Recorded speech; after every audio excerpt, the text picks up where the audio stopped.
So ఒకసారి గట్టిగా చప్పలతో స్వాగతం.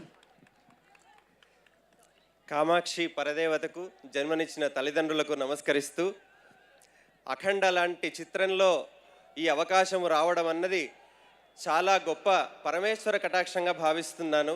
దానికి కారణమైన తమన్ గారికి, బోయపాటి సీను గారికి, నిర్మాతలకు, బాలకృష్ణ గారికి అందరికీ కృతజ్ఞతలు తెలుపుకుంటున్నాను. భారతదేశం యొక్క ఆత్మ అన్నారు బోయపాటి గారు మాట్లాడుతూ. భారతదేశము శరీరం అనుకుంటే దానిలో ప్రవహించే రక్తము సంస్కృతి, అందులో హృదయధ్వని సంస్కృతం. ఈ భాష నిరంతరం ధ్వనిస్తూనే ఉంటుంది ఈ శరీరంలో. కాబట్టి ఈ చిత్రములో సంస్కృతంలో రాయించడమే ఔచిత్యము.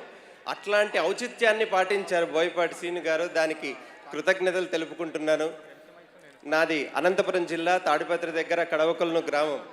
మా రాయలసీమ ముద్దుబిడ్డ బాలకృష్ణ గారు మా హిందూపురం విజయనగర సామ్రాజ్యంలో మళ్ళీ ప్రభువుగా ఉన్నారు వారు. కనుసైగలే చాలు కరకైన కత్తులు చూపుతో ఖండించు సూరుడతడు, సంభాషణ ధాటి గంభీరమున మేటి వేరెవ్వరట సాటి వీరుడతడు, బోళాతనంబున భూతనాథుని బోలు కపటంబు తెలియని కాలుడతడు,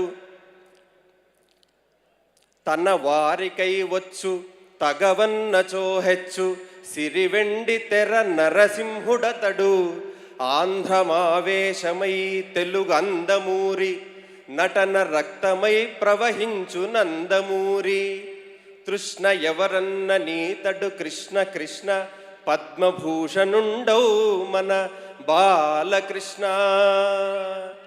ధన్యవాదాలు. ఒకసారి గట్టిగా